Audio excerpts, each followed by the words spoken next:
we're back with another episode of On the Record with Tiffany and Kevin. That's yes. right. I didn't say it upbeat because you're not saying it upbeat. You're just saying and Kevin. And Kevin. Thank you.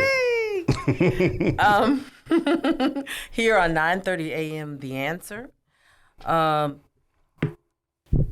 So what are we talking about? All right, so we want to change the format, change the format, just the topics that we generally discuss at our household, which generally are our health, because we're getting older, and then, generally policy and politics, and then cultural and / trending, those items that are trending generally on the internet with our girls and the items that we're talking about at the house. So those are the things that we want to discuss, right? We'll bring guests on who'll discuss those as well. But today, if you're in the San Antonio area, unfortunately, there was an active shooting, active shooter in Uvalde, Texas, and our hearts go out to the parents there, and to the kids that were lost, and the community, to the community of Uvalde, because this senseless act could have been thwarted on so many levels. Yeah, it was a lot of fumbles locally there, and the parents and unfortunately the children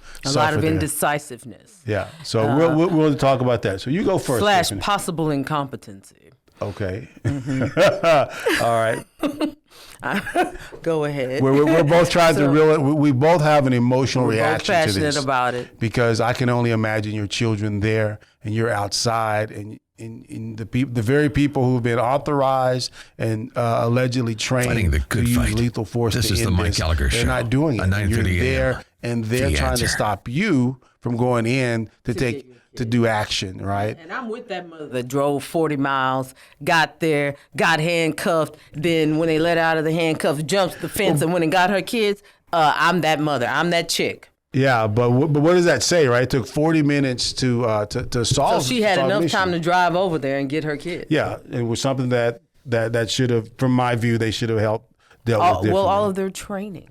Yeah. If you look at what active shooter training is. Yeah, so you're saying, so your viewpoint, Tiff, is that there was indecisiveness. So talk about that. Explain that, because we were talking about this on the way to the house, and you used the word indecisive, borderline incompetence. So walk us through that. The person who had the Uvalde ISD police. And D meaning decision. That's right. Who had the decision to make. That's a big thing at our house. Who has the decision? Who has the decision and who's making the decision? People, part of being responsible, whenever you take a job or take on, and now this is me being preachy, so y'all are just going to have to bear with me. If you are responsible and you take on a certain position, say police officer, then you know that there's training, there's a certain level of authority that goes with that. Yep. And everyone, once it's hierarchical, so you've got a leader, and then you've got the people who are following them. So the person who has the decision, everyone is going to stand down or move forward based on you, based on that leader. Mm-hmm. So that is why I say there was definitely, at the minimum, indecisiveness, because this person didn't make the D. Somebody else came in eventually an hour and 50 minutes later, an hour and 40 minutes later, and said... An hour and 15 minutes later. And said, we're going in. Yeah, and that's what everything is unfolding as. I still think we don't have the full story yet, because the story's changed so many times, and we're just at 7 days. Yeah, and so the debate or the discussion that you and I have at the house is, Tiffany is leaning with her, and a lot of her girlfriends are leaning toward, hey, these guys. Why does it have to be me and my girlfriend? I'm just saying. I'm just putting it out there. These guys should be held. I have guy friends too who think the same thing. These guys should be held accountable for their indecisiveness. Liable at best, right? Yes. But you and I have this discussion, right? My understanding of it is from the Supreme Court and previous cases that the police are not obligated to come out and protect and serve. That's what we think that they should do, right? That's what most That's officers what we've have done, all been but bamboozled they're into not. thinking. And so we go back and forth. So where does that come back with? So we were debating with a friend on the gun law, right? And their position was that they should just confiscate everyone's weapons. And I was like, well, that wouldn't work, because we had quote unquote good guys who were trained, had the authority to use deadly force, and they choked. I mean, I don't want to put my hands in the hope that I get a competent cop who's going to come, right, and protect me, and I have seconds. It's going to take them, 5 minutes to get there? Right here in San Antonio, and that's probably one of the best. San Antonio has one of the best response times in the nation. Yeah, right. San Antonio. They come in minutes, and I have seconds. Right. So so we can debate, and we have debated this weekend if we ruled the world and we can make things happen our way, is right. Do you confiscate all the guns like one friend says, or do maybe we get better background checks? I'm okay with background checks. Should be standard. Having background checks. We know that I think it's multifactorial. You can't. Multifactorial? Those are big words there, girl. Okay, so there are multiple things that can be done. Like, one of the things that could be done, because everybody, for our listeners, I went to boarding school. And so, and this was 30 years ago. And we had 2 points of entry. We had armed security. Well, what about you would fire? have to fight your way in to get to us. You couldn't just walk in and you're directly on kids. You couldn't get in there because there was a perimeter around the entire school. So there was not a way for somebody to just come in and do that. That is definitely something to think about in terms of schools. Also, yes, background checks. There's a profile, too, that goes along with people who do this. Yeah. So make it difficult for people who meet that profile to get a gun. Yeah, and I think the profile for everything else. Yeah, and I generally am a hard liner on guns and the right to bear arms, right? But I am. But this does not stop the right to bear arms. I agree. It simply makes it so that the people who are bearing arms are responsible. And 99% of people who have guns, of gun owners, are responsible. Now, you just made a lot of people upset about that, right? Now, granted, it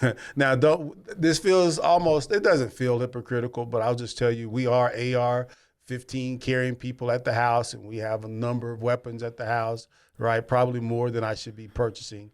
But I get it. I'm addicted to the purchase as well. I love going and shooting like everyone else. But when I think about to the range. Yeah, but when I think about what happened this weekend, right? Am I willing to sacrifice some of that, the ease of purchase, so that others would be safe? I am. And that's my stance on that. We can call and debate that. But after this number of shootings, right? But then, we were talking about on the flip side of that with Buffalo, though. Think about in Buffalo, New York. I think if someone would have had a gun there, would even man, that situation. I'm gonna tell you, and this may make people mad. If it does, if it doesn't, this is the facts about what I think. If I would have been on the scene, I would have dropped that kid right there. I would have dropped him. A person who knows how to shoot, understands a gun, and what it means to draw one. Yeah. And what's sad for me, right, what I feel is the saddest about is that we had officers there who had the training, who had the authority, who had the decision making, right, to make the call, and they choked. At the end of the day, they choked. And that's the sad part. And I think about this, and I put myself in those parents' situation. Yeah. And I am heartbroken, and it's just a bad situation for that community and for the individual parents on that.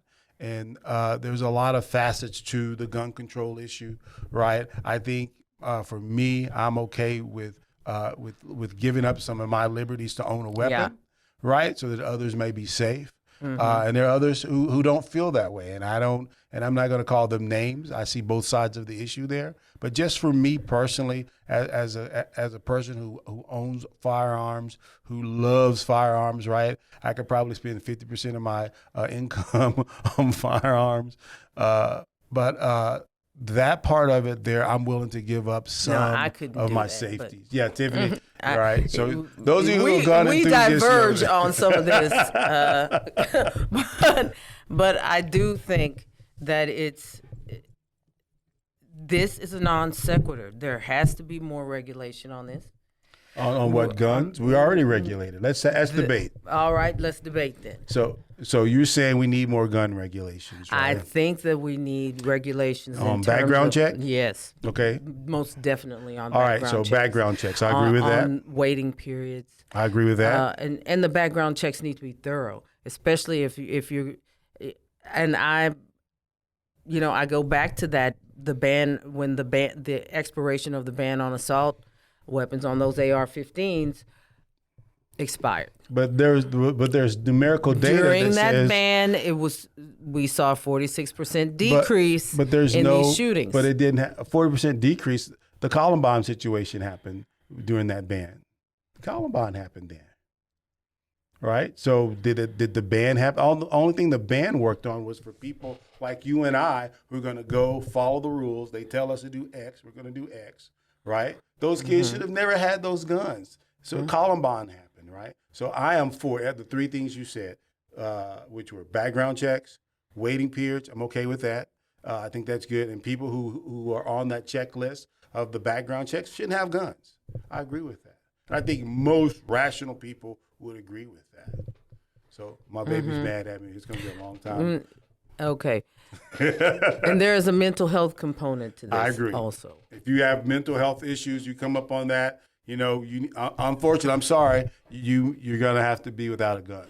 But we have to be, we can't just make the flippant, there's mental health, but we don't fund mental health. Here in the state of Texas, we cut funding to mental health. Okay. You can't have it both ways. We have to do what's right for the people. We say that that's what we're about. We're about doing what's right for the people of our great state. Then let's do what's right. I say let's have the debate, right? Let's That's what we do have. what's right. And I think also what we have to do is define the terms when we say laws. Because so when Tiffany defined what she meant by gun control as background check, time waiting period, then I'm on board. But when I initially hear gun control, I think of someone trying to take my weapon. So anyway, so our time for this segment is up. There will be more debate on this. Yes, which basically she means when the car, I got some more issues I want to bring up to you after we leave the studio. Yeah. All right. But this is not something that's just gonna go away, and we shouldn't. We should take this opportunity to have a real dialogue about it and make some change. It's not. It's. Yeah, we need to have a policy discussion, not a political discussion. By policy, I mean we define our terms. This is bipartisan. I don't think that anybody should be opposed to better regulation. All right, Tiffany, our time for this segment is up.